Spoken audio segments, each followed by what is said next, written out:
ईश्वर कौन है, कहाँ है, कैसा है, इन प्रश्नों का उत्तर वही पा सकता है जो अपने भीतर बाहर फैले संसार को अच्छी तरह समझ सके। और ईश्वर से जुड़ने का सबसे सरल मार्ग है संगीत व नृत्य।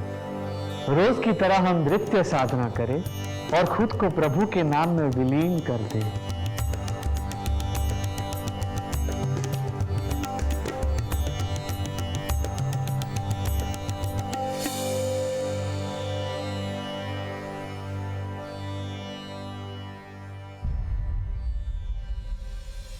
ठहरिए। आपको ज्ञात नहीं, प्रभु ब्रह्मचारी इच्छानंद सरस्वती जी महाराज के विश्राम गृह के आसपास महिलाओं का प्रवेश निषेध है। मुझे बाबा जी से बात करनी है, एक बार बात करवा दीजिए। बाबा महिलाओं से अकेले नहीं मिलते। आपके साथ कोई पुरुष या सगा संबंधी आया है? बाबा जी। पाप मत करो। बोलिए, क्या परेशानी है आपकी? बाबा जी, मैं आपकी बहुत बड़ी भक्त हूँ। आपके आशीर्वाद से मैंने और मेरे पति ने बहुत तरक्की की है। हाल ही में हम लोगों ने एक घर खरीदा है। हम चाहते हैं कि आप हमारे घर आके पूजा करें। हम आपके साथ ही गृह प्रवेश करना चाहते हैं। आप अपने पति को हमारे पास भेज दीजिए, हम अवश्य चलेंगे। ठीक है।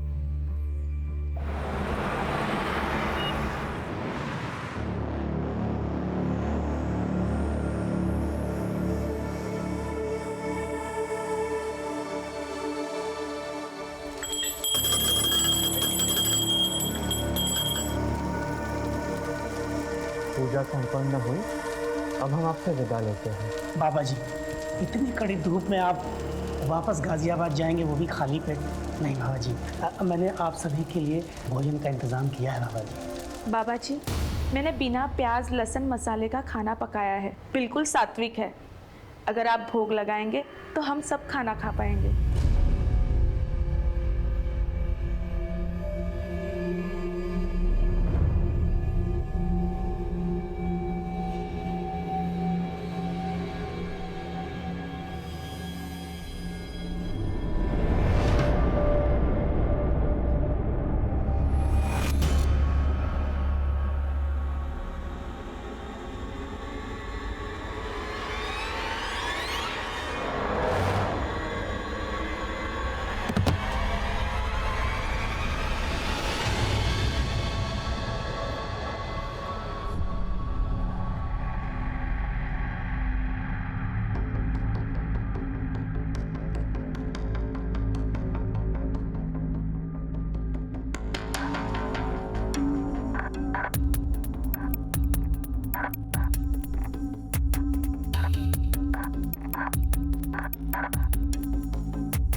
एक पाखंडी बाबा द्वारा धर्म और आस्था के नाम पर कलंकित करने वाले किस्से तो बहुत देखे होंगे आप, लेकिन जो आज आपने देखा वो किसी अपवाद से कम नहीं। एक बहुत ही सोची समझी साजिश के तहत एक धर्म गुरु को कलंकित किया जा रहा था। इसमें कितना सच था, कितना झूठ, कौन था अत्याचारी, क्या था अत्याचार, ये एक ऐसा केस था जो गाजियाबाद का मशहूर केस बनकर सामने आया और ना जाने कितने घिनौने जुर्म का पर्दाफाश कर दिया।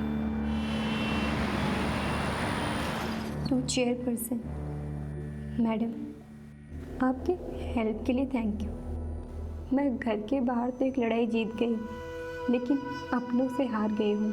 ऑफिस, गली, मोहल्ले, हर जगह उसकी वजह से नाक में दम हो गया है। मेरे माँ बाप, फ्रेंड्स, रिलेटिव कोई मेरे साथ नहीं है। मैं अकेली पड़ गई हूँ और सोचती हूँ कि मैं जिंदा क्यों हूँ।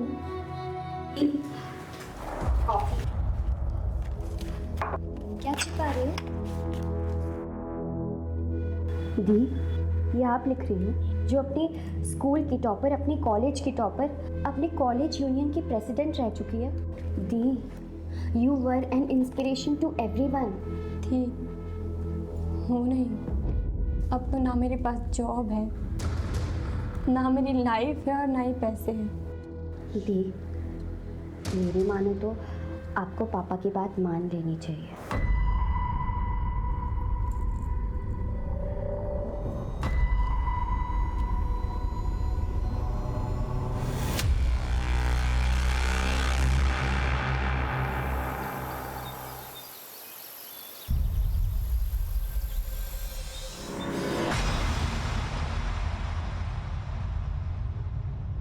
हटो मेरे रास्ते से। देखो रितु, मैं फिर तुम्हें कह रहा हूँ, केस वापस ले लो, तुम्हारी लाइफ फिर पहले जैसे नॉर्मल हो जाएगी। तू हटेगा मेरे रास्ते से या मैं पुलिस को बुलाऊं? उम्र भर अपने भाई की तरह जेल में सड़ेगा। हटो।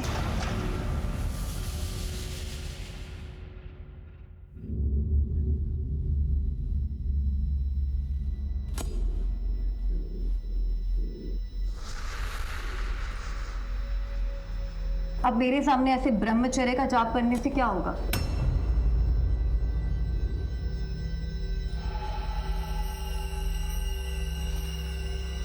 आपकी मनसा क्या है? आपको मैंने कितना समझाया लेकिन आप तो माने ही नहीं। आप तो अपनी भक्ति और शक्ति से सबके दिल जीतते रहे। ऐसे थोड़े ना चलता है। मैंने अपना शरीर लुटाया है, ऐसे थोड़ी ना चुप रहूंगी। लीजिए, अगर ये चुप बैठ भी गई तो हम चुप नहीं बैठने वाले। क्यों गजेंद्र? मैं चुप नहीं हूँ बाबा जी। वीडियो क्लिप न्यूज चैनल्स भेजने को तैयार है। कुछ एमएमएस भी भक्तों तक वायरल हो जाएंगे। फिर तो प्रभु देवता से दानव कहलाएंगे। आपको क्या चाहिए? सिर्फ 4 करोड़।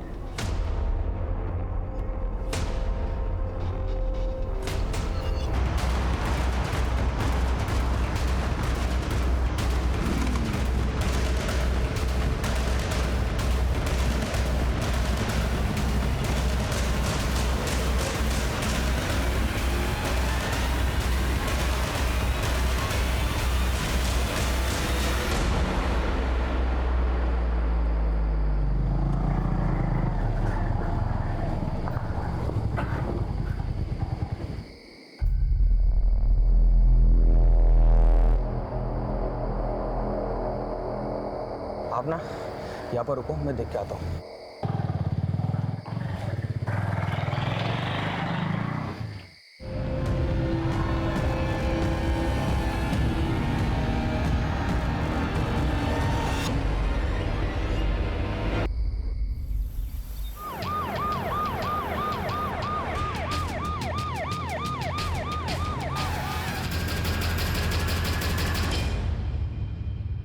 पर मुझे लग रहा है इस सब में दीपेश या उसकी फैमिली का इन्वॉल्वमेंट हो सकता है, क्योंकि ऋतु बादल की वजह से उसकी फैमिली को काफी जिल्लत झेलनी पड़ी थी। क्या नाम था लड़के का? दीपेश तोमर सर। क्या वो अभी भी जेल में? केस की सुनवाई हो चुकी है लेकिन केस का फैसला आना बाकी है। मोबाइल फोन या पर्स वगैरह कुछ मिला? No sir. बॉडी को पंचनामे के बाद पोस्टमार्टम के लिए भेज दो।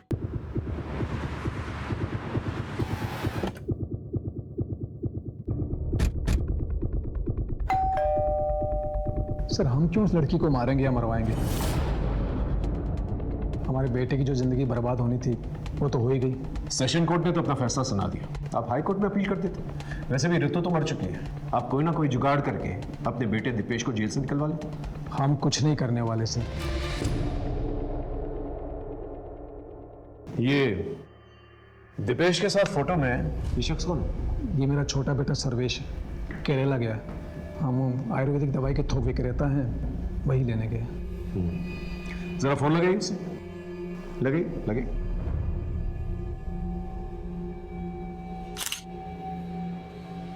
The number you are trying to call is currently switched off. Sir switch off. Switch off. एक काम करो, इनके फिंगरप्रिंट्स लो।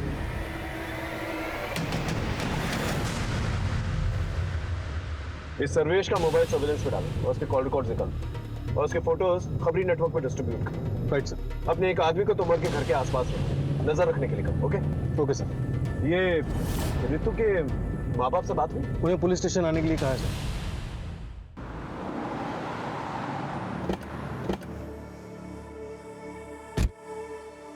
सर मेरी बेटी लड़ाई लड़ते लड़ते थक गई थी, फिर भी उसे किसी ने मार दिया। हमारी ऋतु बचपन से ही दिमाग तेज और निडर लड़की थी, लेकिन इस रेप केस वाली घटना के बाद उसे और हमें सबको तोड़ के रख दिया था सर। उसने कुछ बताया था कि वो उस रात कहाँ गई? उससे ज्यादा कुछ पूछते नहीं थे सर। उससे कुछ पूछते तो वो जल्दी चिढ़ जाते थे। मेरी बेटी अंदर से बहुत ही टूट गई थी। सर, ये लेटर ऋतु दीदी के डेस्क से मिला था।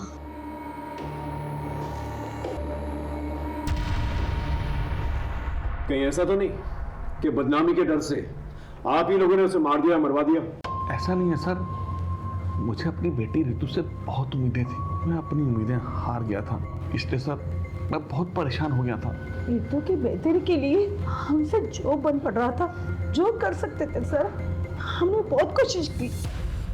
माँ, मैं कैसे शादी करूँ? अभी मैं अपने पैरों पे भी खड़ी नहीं हुई हूँ। ना तो मेरे पास जॉब है, ना तो मेरे पास सेविंग्स और ना ही खुद का घर है। अब आप खुद बताओ, अगर मैं सेटल हो जाती हूँ और कल को मेरा डाइवोर्स हो जाता है तो कहाँ जाऊँगी, क्या करूँगी? अरे तुम लोग तो ऐसे बात करो जैसे कि इस रेप की घटना के बाद कोई भी लड़का उतावला हो रहा होगा इससे शादी करने के लिए। हर जगह से रिजेक्शन आ रहा है। आखिर तुझे जरूरत क्या थी ये केस करने की? पापा, वो मेरा कलीग था, हमें क्लाइंट पीपीटी रेडी करनी थी। अब मुझे क्या पता था कि वो मेरी ड्रिंक स्पाइक कर देगा और मेरे साथ वो सब कुछ करेगा। अब मैं बाहर वालों को क्या बोलूं जब आप लोग ही मुझ पे ट्रस्ट नहीं करते? ऐसा नहीं है सर कि हम अपनी बेटी रितु पर ट्रस्ट नहीं करते थे, लेकिन लोगों की बातों और उनके तानों ने हमें फ्रस्ट्रेट कर दिया था सर। और जैसे जैसे ये केस की सुनवाई होती रही, मीडिया और सोशल ऑर्गेनाइजेशन ने उसकी लड़ाई को सराहा और इसके बाद रितु के मन में आत्मविश्वास फिर से जगने लगा था। फिर सर हमने उसे नए सिरे से सब कुछ करने को कहा। बेटा, जो मैं तुझे उपाय बता रहा हूँ ना, उसे मान। मैं किसी साधु संत के पास नहीं जाऊँ, पर किसी साइकेट्रिस्ट को तो कंसल्ट कर सकती है। I mean, किसी से भी कंसल्ट करो, पर करो, जाओ कहीं। उसके बाद वो कहाँ गई? सर फिर वो साइकेट्रिस्ट डॉक्टर रूपसी बसी से मिलने गई थी। सर रितु के मर्डर में हम उसके फादर महेश बादल के हाथ को कंप्लीटली रूल आउट नहीं कर सकते। एक काम करो, इसके भी फिंगरप्रिंट्स मैच करके देखो और उसके कॉल रिकॉर्ड्स निकालो। Right sir.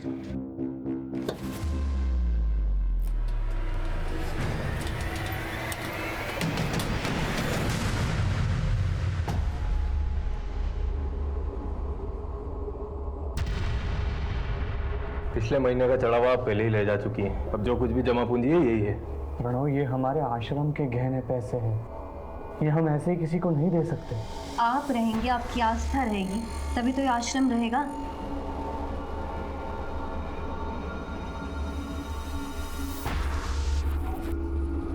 कितने पैसे है ये? कुल 25 लाख। और बाकी के पैसे? इससे ज्यादा नहीं मिल सकता। बाबा के टट्टू, तुम ज्यादा मत बोलो। अगर आप पीछे की जमीन का एक छोटा सा हिस्सा बेच देंगे ना, तो किसी को कुछ पता नहीं चलेगा। खरीदार मैं लेकर आ जाऊंगी, आप बस जमीन के कागजात तैयार करवा दीजिए।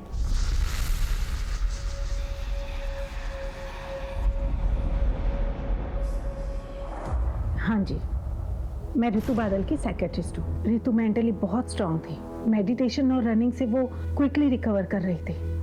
डॉक्टर, आज तो रनिंग करते वक्त मेरे पीछे मेरे रेपिस्ट का भाई पड़ गया था। व्हाट? लेकिन मैंने उसे डांट कर भगा दिया। मैंने बोला कि मैं पुलिस में कंप्लेंट कर दूंगी। That's great. ऐसे ही अपनी जीने की चाहत और जोश को बनाए रखो।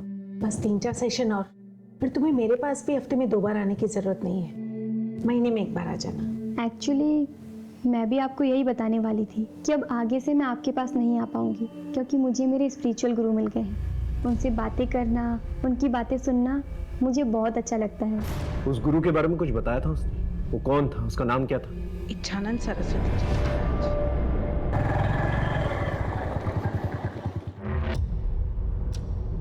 नीतू, नीतू, रितु,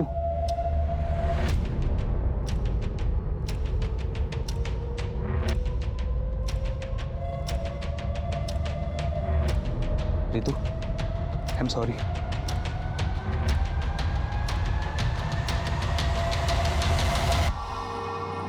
रितु, क्या हो भाई, फिर से कोई बुरा सपना देखा क्या?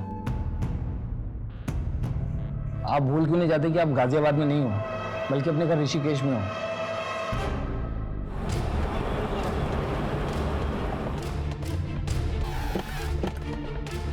कोई कहता है नौकरी परेशान कर रही है, कोई कहता है पत्नी परेशान कर रही है, कोई कहता है माँ बाप परेशान कर रहे हैं, कोई कहता है बच्चे परेशान कर रहे हैं। मेरा उन सब से एक ही जवाब है, अगर इतना परेशान कर रहे हैं तो छोड़ दो। मुझे मेरे भक्त परेशान कर रहे हैं, नहीं ना? क्षमा चाहता हूँ, आप लोगों को नीचे बैठना पड़ रहा है। जी ऋतु बादल आपकी शिष्य थी मतलब? जी उसका मर्डर हो गया। ओम शांति।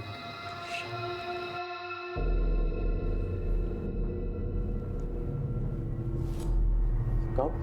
3 दिन पहले। बहुत तेजस्विनी थी वो, बेहद दुखद समाचार है ये। वो प्रभु के पास बहुत ही दुख दुविधा की घड़ी में आई थी।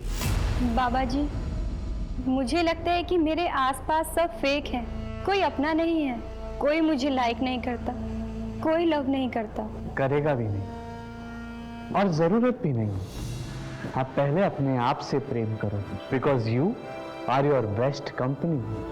आप अपने सबसे अच्छे साथी हैं, सबसे अच्छे प्रेमी हैं। उसके बाद वो हमारे आश्रम में रोज आती, सत्संग के समय महिलाओं के खेल में खूब नाचती और हमेशा खुश रहती। उसके बाद मैंने सुना कि वो भोजनालय में अपनी सेवा देती, बागबानी करती, चिड़ियों को दाने डालती। जब उसने आश्रम आना बंद कर दिया तो आपने उसके माँ बाप से पूछा नहीं कि वो क्यों नहीं आ रही? ये तो खुला आश्रम है, ना किसी को आने की मनाही है ना जाने की। वैसे ऋतु बादल में आपने क्या खास नोटिस किया था? लोग कहते हैं कि आश्रम में आने के बाद वो हमेशा खुश रहती थी, जीवन को एक नए सिरे से अपना रही थी। ऐसे में उसकी हत्या हो जाना, ये बहुत दुर्भाग्यवश है। आज के ज़माने में बाबा कितने भी अच्छे हैं, मुझे विश्वास है आपने एक आदमी को इस आश्रम के पास तैनात रखा। ये सर्वेश के बारे में कुछ पता चला? नहीं सर, उसका फ़ोन भी बन जा रहा है और वो घर पे भी नहीं है। एक काम करो, दीपेश से मिलने के लिए, उसे पूछताछ करने के लिए जेल में एक एप्लीकेशन डालो और ये पता करो ये सर्वेश दीपेश के साथ मिलकर जेल में कुछ प्लान तो नहीं कर रहा। Right sir.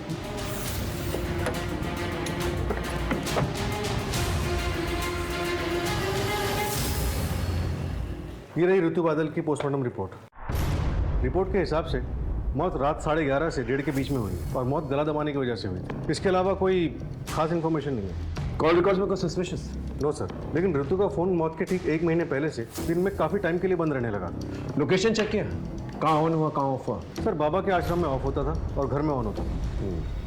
सर हाँ सर, ये रहे फिंगरप्रिंट रिकॉर्ड्स।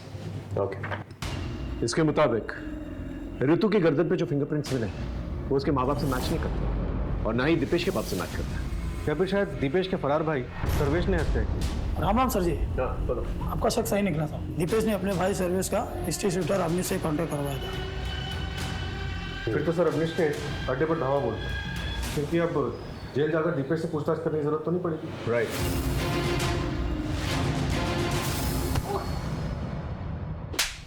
मत मारो सब, बता दो सब। सर्वेश मुझे मिला था और उसने ऋतु बादल को मारने की बात भी किया था मुझसे। तूने उसे मार डाला? नहीं, मैंने नहीं मारा था, क्योंकि 1 रोज पहले वो मुझे एडवांस के पैसे देने वाला था, लेकिन पैसे लेके वो आया ही नहीं। फिर दूसरी सुबह हमें पता चला कि उस लड़की की मौत हो गई। भगवान की कसम साहब, सच बोल रहा हूँ। ये सर्वेश तुमर के बारे में पता कर।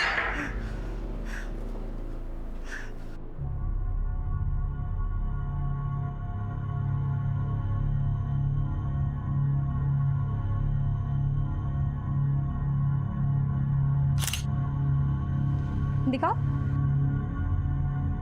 अच्छी आई है ना? चाहिए। ये देखो। नीतू जी, मैंने आपके बारे में न्यूज़पेपर में पढ़ा था। तो क्या सोचा तुमने? लड़की ने लड़के को फंसा लिया? नहीं, मैंने ऐसा नहीं सोचा। मतलब मैंने सोचा कि आपके अंदर इतनी हिम्मत कहाँ से आई? मतलब आपका रेप हुआ, उसके बाद आप सीधे हॉस्पिटल गई, उसके बाद आपने मेडिकल एग्जामिनेशन करवाया, फिर आप पुलिस स्टेशन गई, रिपोर्ट लिखवाई। क्योंकि मैं अगर पूरे प्रोसेस से नहीं जाती तो कभी पकड़ा ही नहीं जाता। मतलब वो इतने बड़े बिजनेसमैन का बेटा, वो तो आप जानते ही हो, और आपको सेंस भी हो गया होगा कि वो कल जाकर आपको बदनाम तो करेगा ही। आपकी नौकरी भी चली जाएगी, आपके परिवार वाले आप पर सवाल भी उठाएंगे। यही तो प्रॉब्लम है।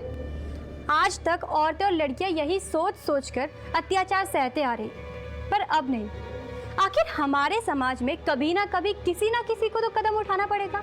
ये आपने सही कहा। वैसे मैं ना आपका बहुत बड़ा फ़ैन हूँ, मतलब आपको कभी भी मेरी ज़रूरत पड़े ना तो प्लीज़ आप मुझे बुलाइए।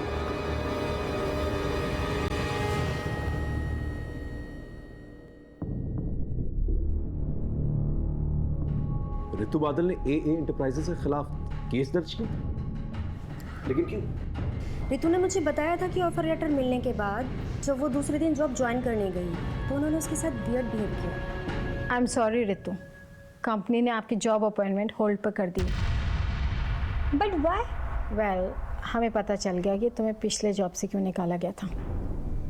ओह, जस्ट बिकॉज मैंने अपनी एक कलीग पर रेप केस फाइल किया, आपने भी मेरा करेक्टर सर्टिफिकेट बना लिया। आपने एक बार भी ये नहीं सोचा कि शायद वाकई मेरा रेप हुआ था। अजी मेरे साथ है, कल आपके साथ भी हो सकता है। I can understand Ritu, but frankly speaking her company के टॉप मैनेजमेंट मर्द होते हैं एंड ऑफ द रिकॉर्ड हमारे MD को तुम्हें अपॉइंट करने में रिस्क लग रहा है। सीरियसली? आपकी कंपनी तो अपने आप को वीमेन फ्रेंडली क्लेम करती है ना, लेकिन आज पता चला आपकी कंपनी की पॉलिसीज भी ड्यूबियस है और आपकी कंपनी भी बाकी की कंपनियों की तरह हिपोक्रेट है। आपने बिल्कुल अच्छा नहीं, मैं आपको ऐसे नहीं छोड़ूं, मैं इस कंपनी को कोर्ट में सू करूंगी।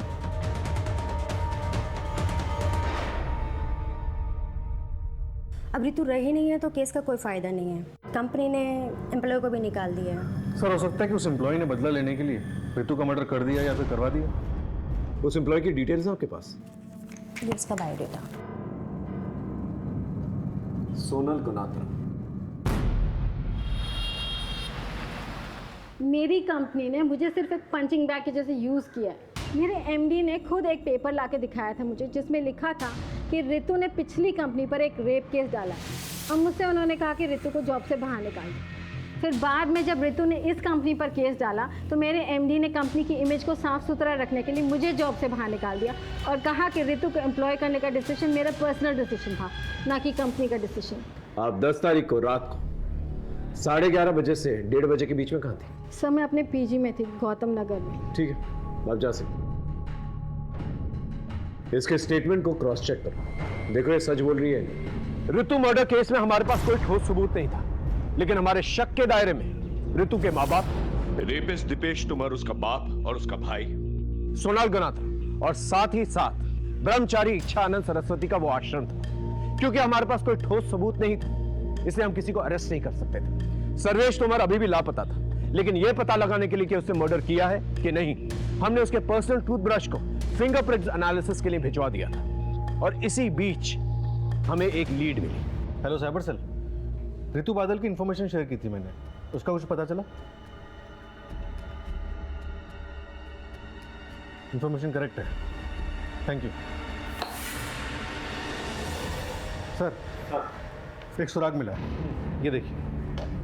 ऋतु बादल का सोशल मीडिया पे 2 अकाउंट्स हैं, एक ये और एक ये। एक नॉर्मल ऋतु बादल के नाम से और एक योगिनी ऋतु बादल के नाम से। तुम कहना क्या चाहते हो? सर, ये दोनों अकाउंट्स 2 अलग अलग नंबर से लिंक हैं। इसका मतलब ऋतु बादल ने अपने अंदर बदलाव महसूस किया, इसलिए उसने एक नया नंबर। सर, साइबर सेल से दूसरा नंबर मुझे जल्दी मिल जाएगा। इसके बाद मैं इसकी कॉल डिटेल्स और इसकी लोकेशन डिटेल्स दोनों निकलवा दूँ। गुड। नमस्ते बाबा जी, ये लीजिए। परेशान ना बाबा जी, मैं सलोनी जी की कोई बात टाल नहीं सकता। जमीन पे कंट्रोल आपका ही रहेगा। मुझे लंदन हेड ऑफिस को नए नए इन्वेस्टमेंट दिखाने होते हैं, वो मैं दिखा दूंगा और इस तरह आपके पैसों की प्रॉब्लम भी सॉल्व हो जाएगी। और फिर जब आपके पास पैसे आ जाएंगे आप अपनी ज़मीन वापस ले लीजिएगा।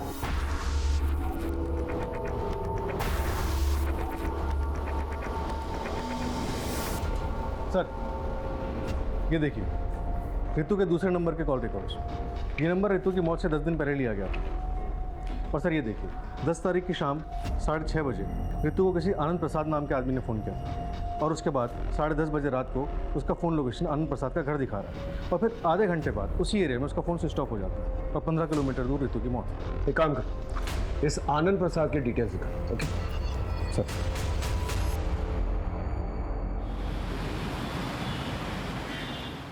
मिस्टर आनंद प्रसाद इस लड़की को जानते हैं? हाँ हाँ, ये तो वही लड़की है जो मेरे पास जॉब के लिए आई थी। Hello sir. बैठो बैठो। आप मिलने के लिए बहुत डेस्परेट थे मिस रितु? एक्चुअली सर, आपकी कंपनी की अपॉइंटमेंट के बारे में मुझे आज ही पता चला, तो मैंने सोचा कि वैकेंसी फुल होने से पहले मैं आपसे आके घर ही मिल लूँ। कितनी देर तक थी आपके घर पे? तकरीबन आधे घंटे में। उसके तुरंत बाद उसका मोबाइल नेटवर्क ऑफ हो जाता है और उसके आधे घंटे की दूरी पे उसका मर्डर हो जाता है। क्या बात कर रहे हैं आप?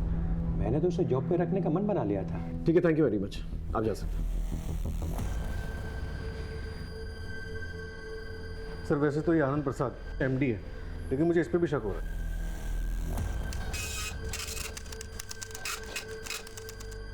मिस्टर आनंद प्रसाद, ये रहा आपके कॉल रिकॉर्ड्स। इसके मुताबिक आप बहुत यंग लड़कियों के संपर्क में थे। So what? Is there any problem? Yes there is. ये यंग लड़कियां सावली सलोनी आपको भेजा करती थी।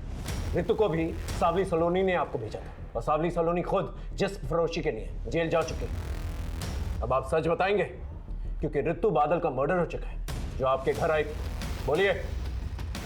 रितु एक एस्कॉर्ट थी और सावली सलोनी उसकी एजेंट। ये बात आपको रितु ने बताई? जी नहीं, सावली सलोनी ने बस यही कहा था कि पहले वो नौकरी की बात करेगी, फिर समझ में आएगी। जॉब तो तुम्हें टिप समझ कर दे दूंगा, लेकिन जिस सर्विस के लिए पैसे लिए हैं वो तो शुरू करो। कौन सी service? Body to body service. आपको कोई गलतफहमी हुई है। मुझे सलोनी जी ने यहाँ से प्रोसेस जॉब के लिए भेजा था। लेकिन तुम्हारे एक और ये पता लगाना बहुत जरूरी है कि ये रितु बादल का मर्डर केस सावली सलोनी के सेक्स रैकेट से तो नहीं जुड़ा हुआ और कोई पर्सनल रंजिश तो नहीं। इस सर्वेश के बारे में कुछ पता चला? सर वो अभी भी अंडरग्राउंड, और सर रितु बादल के गले पे मिले फिंगरप्रिंट्स के निशान सर्वेश के फिंगरप्रिंट से मैच नहीं करते। सर हो सकता है सर्वेश ने खुद ये मर्डर ना किया और ना ही अवनीश चौधरी से करवाया, बल्कि शायद किसी और से करवाया।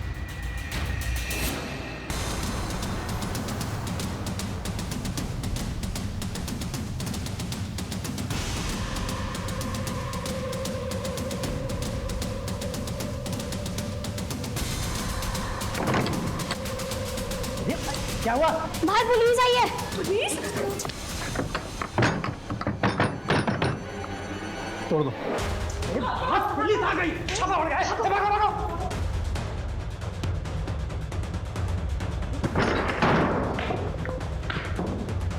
उस तरफ सर्च करो।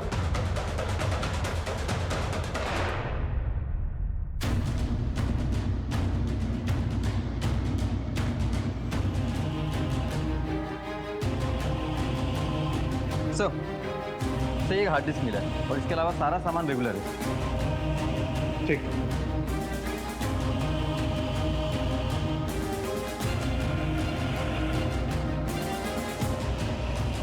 और सर इसमें काफ़ी आदमी ऐसे हैं जो कोई मूवमेंट नहीं कर रहे हैं, ऐसा लगता है जैसे बेहोशी की हालत में। सर एक और वीडियो है।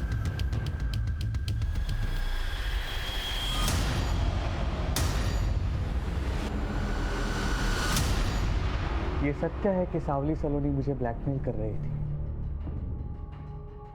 आपको ये बात हमें पहले बतानी चाहिए थी, हम उसे पकड़ने की कोशिश करते। लेकिन हमारी मुफ्त में बदनामी होती, ना मुझे कुछ हासिल होता ना हमारे आश्रम।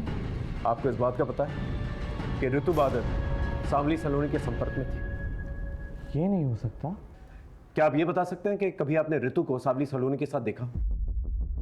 हो सकता है उसके कहने पर वो इस आश्रम में आई। जी नहीं, हमें ऐसी कोई जानकारी नहीं थी, और रितु का परिवार हमारे आश्रम से सालों से जुड़ा हुआ है, तो फिर वो सावली सलोनी के कहने पर हमारे आश्रम में क्यों आएगी? ये सावली सलोनी आपको ब्लैकमेल क्यों कर रही थी? यही सवाल मैंने उससे भी किया था। तुम्हारे इस धर्म के धंधे ने? धंधा नहीं, आस्था बोलिए। हाँ हाँ वही वही। तुम्हारे इस आश्रम के कारण लोगों ने मेरे ठिकाने पर दारू पीना, चरस गांजा फूकना, सेक्स करना कम कर दिया है। इन सब की भरपाई के लिए तुमको पैसा देना होगा। हम बहुत जल्द सावली सलोनी को पकड़ लेंगे। अगर वो आपके संपर्क में आती है तो प्लीज हमें इन्फॉर्म कीजिएगा।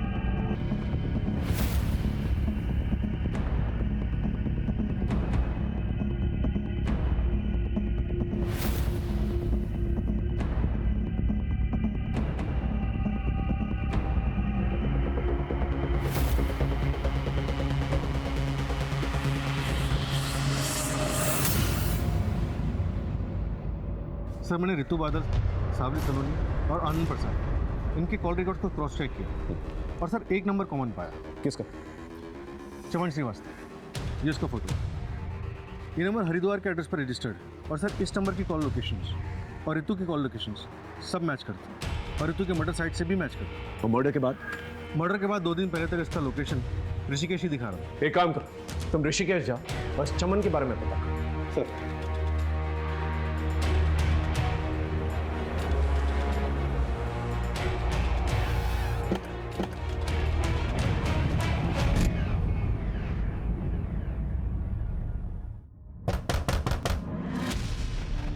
जी चमन श्रीवास्तव। जी मेरा भाई है। आप कौन? UP police.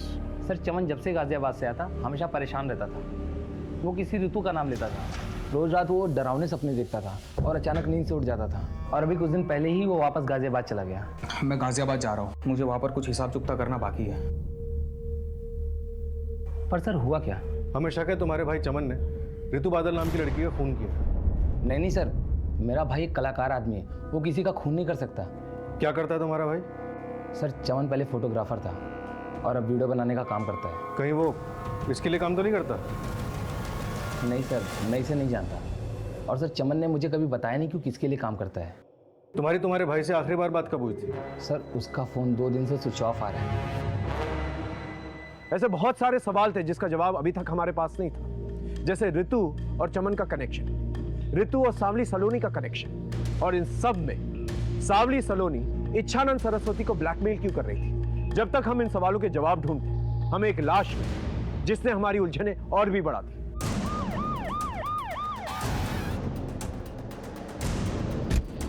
चमन श्रीवास्तव की बॉडी मिली है सर, किसी तेज धार वाले वेपन से उसका पेट काटा गया। मर्डर वेपन मिला? सब आसपास देख लिया सर, कुछ नहीं मिला। मेरी गट फीलिंग कह रही है कि ये केस इच्छानंद सरस्वती और सावली सलोनी के बीच में कहीं ना कहीं उलझा हुआ है। सर आश्रम पे हमारी नजर है, लेकिन सावली सलोनी का कोई ठिकाना नहीं मिल रहा। ऐसे बैठे रहने से तो कुछ भी नहीं होने वाला। एक काम करो, तुम कस्टमर बन के रेड लाइट एरिया में जाओ और सावली सलोनी के बारे में पता करो। ये कहीं ना कहीं तो अपना धंधा चला रही है।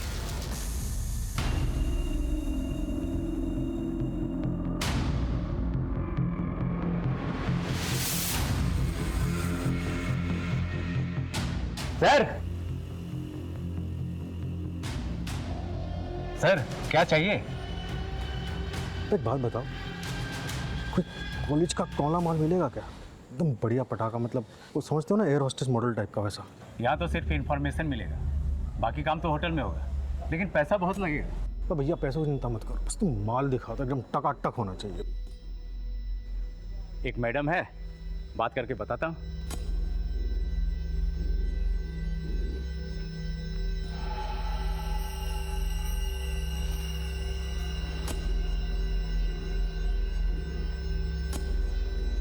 सर गाड़ी वाड़ी है क्या?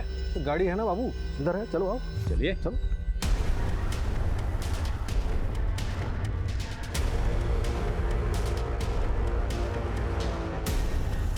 ये लोग आनंद विहार की तरफ जा रहे हैं, फॉलो करते रहो, लेकिन डिस्टेंस बना के रखो।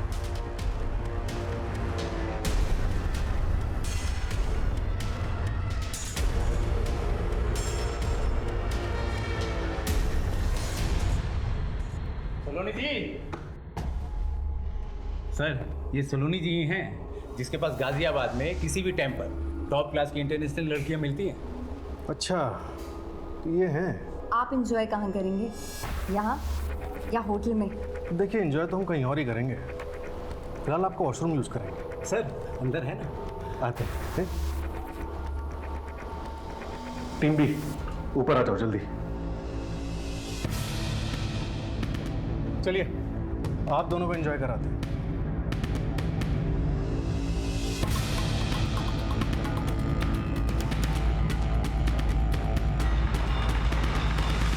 बहुत नचाया तुमने हमें सावली सलोनी, अब सच बोलने का टाइम आ गया है। क्यों मारा ऋतु को?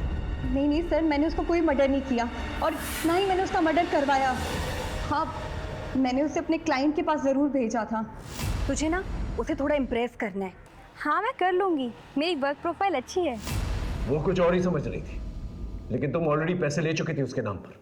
नए में तो सब लड़कियां ऐसे ही करती है सर, पर मुझे क्या पता था कि वो ऐसे भाग जाएगी। ये चमन श्रीवास्तव कौन? वैसे तो वो वीडियो बनाता है, पर लड़कियों की सिक्योरिटी के लिए हम उसे साथ में भेज देते थे। पर वो उस ऋतु को पसंद करने लग गया था और उसी ने उसे भगाने में भी मदद की थी। इसने तुमने उसका मर्डर कर दिया? नहीं सर, मैंने किसी को नहीं मारा सर। चलिए 1 मिनट के लिए मान लेते हैं कि तुमने ऋतु और चमन को नहीं मारा, लेकिन ब्रह्मचारी इच्छानंद सरस्वती उसे तो ब्लैकमेल किया ना तुमने? बिल्कुल किया था सर। करती नहीं तो वो रास्ते पे कैसे आता? ऋतु तो काफी सुलझी हुई लगी, तुम्हारे संपर्क में कैसे? मेरे पार्टनर की मदद से। उसी ने उसे धोखे से मेरे पास भेजा था। कौन है तुम्हारे पास? सावली सलोनी ने तुम्हारी पूरी सच्चाई हमें बता दी। ये है वो डायरीज जिसमें तुम्हारे पूरे क्लाइंट्स के नंबर है और वो सारी लड़कियों के नंबर है जिनसे तुम प्रोस्टिट्यूशन कराया करते थे। आज वो तुम्हारी चुंगल से आजाद है तो तुम्हारे खिलाफ बयान देगी। अब तुम अपनी कहानी खुद बताओगे या मुगल भाई? बोलो।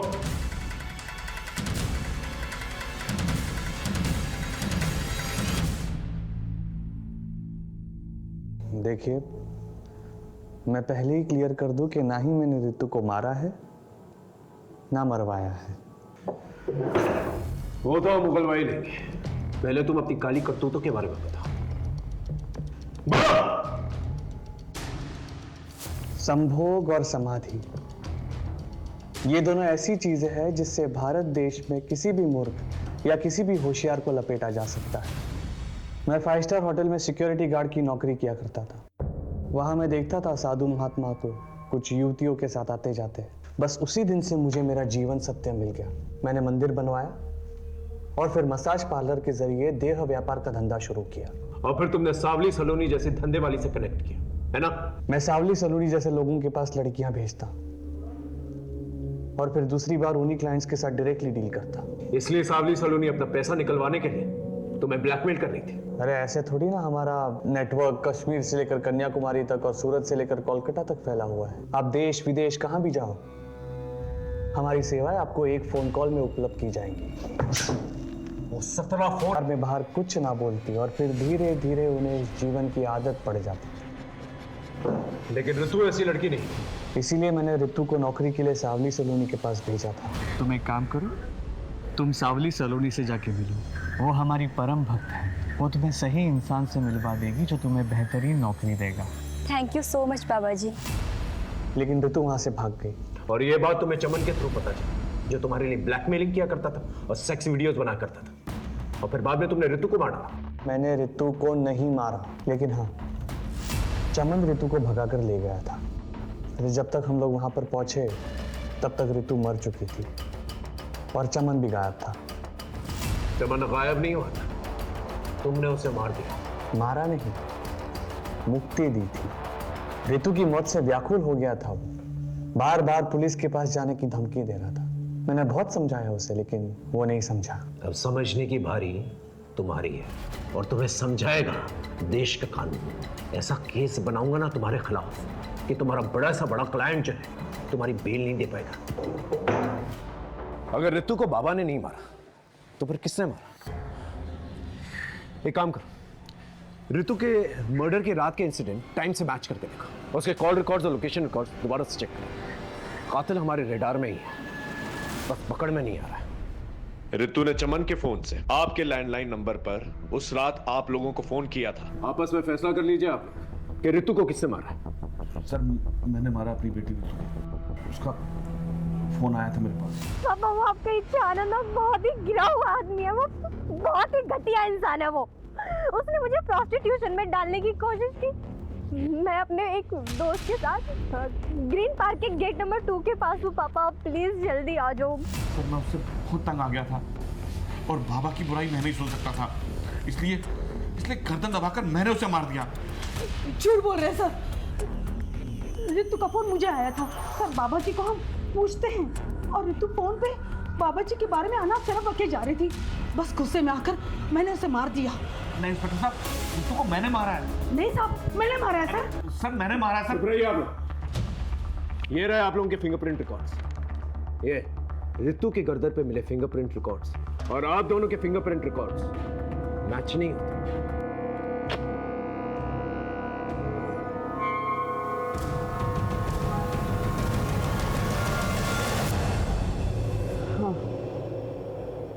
मैंने मारा रितु को। तंग आ गई थी उससे, उसके वजह से मुझे अपने ऑफिस में अपने कलीग से, अपने फ्रेंड से सुनना पड़ता था। इसकी बहन ने लड़के के मजे ले लिए और फंसवा दी। लेकिन ये बात सच नहीं थी, तुम भी जानती थी। हाँ, पर रितु बहुत फॉरवर्ड थी, तो मुझे लगा शायद अटेंशन के लिए इनवाइट किया होगा। उसकी वजह से मुझसे सब लड़के कटने लगे थे। अरे इसके साथ डेट पर मत जाना, वरना रेप के चार्जेस में अंदर करवा देते। पर फिर जब उस दिन उसने वो बाबा के धोखेबाज वाली बात की, तो फिर मेरी सटक गई। मुझे लगा ये सारे पंगे इसी के साथ क्यों होते, शायद यही सब कुछ करती होगी और मैंने मार दिया उसको। और ये बात तुमने अपने माँ बाप को बताई। वो एक बेटी तो खो ही चुके थे, दूसरी नहीं खोना चाहते थे, इसलिए तुम्हें प्रोटेक्ट कर रहे थे। हाँ सर। ब्रह्मचारी इच्छानंद सरस्वती एक फ्रॉड, एक धोखेबाज इंसान है, और उसकी आस्था में आकर तुमने अपनी बहन को ही मारा।